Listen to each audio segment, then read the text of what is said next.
Alexis and I sat very still on a rock in a far corner of my Aunt Mamie and Auntie Lynette's wildlife sanctuary. Auntie Lynette had told us we could tag along with Evie, one of her graduate students who was studying birds, as long as we didn't get in the way.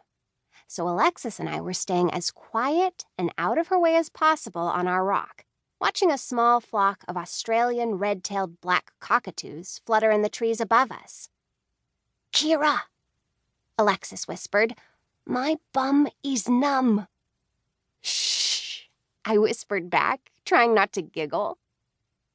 Luckily, Evie seemed undisturbed from where she watched the birds, switching between a fancy pair of binoculars and a camera propped on a tripod, taking pictures and taking notes.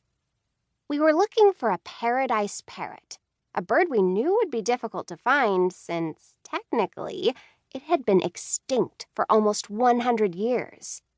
But a few weeks ago, Alexis and I were positive we had spotted one in the sanctuary, and we were determined to find it again with Evie's help. So far, even after walking in the bush all day, we'd only managed to find a bunch of wallabies, a snake that made me jump out of my skin, and about 100 parrots that were not of the paradise kind. I watched the black cockatoos through my own small pair of binoculars. They were huge birds, bigger than most of the parrots we saw flying around, and all black except for a shock of red feathers on the underside of the tail. One of the cockatoos pulled a large nut off a branch and popped it open with its sharp beak. Crack! The shells dropped to the ground. "Cool," I said under my breath. Alexis groaned. "When can we go back? I'm starving."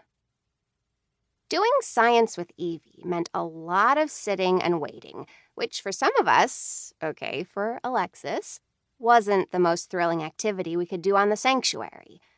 Even though I had only known Alexis for a month, since my mom and I first arrived here in Australia to visit my aunts, we had become close friends.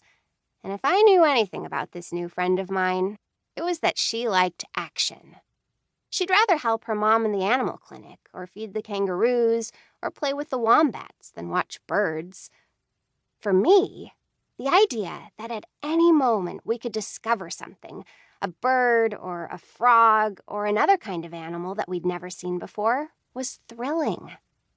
Even though my whole life I had always wanted to be a vet and help wild animals like my great-aunt Mamie, I was beginning to wonder whether I wanted to be a scientist like Evie instead. Out of the sky came a loud bird, chit-chit-chit-chittering at the cockatoos and dive-bombing the big one happily eating nuts. The cockatoos took flight, their squawks echoing throughout the bush. "That was a male willy wagtail," Evie called to us, stepping away from her camera. "Very territorial species. He must have a nest around here. I've seen those guys even attack dogs when they get too close." She grabbed her water bottle and joined us on our rock. The little black and white bird sat on the branch above us now, its tail twitching. "Is it going to attack us?" Alexis asked. "Maybe we should go."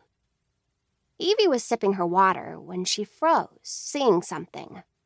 She brought her binoculars back to her face, and I felt a rush of excitement.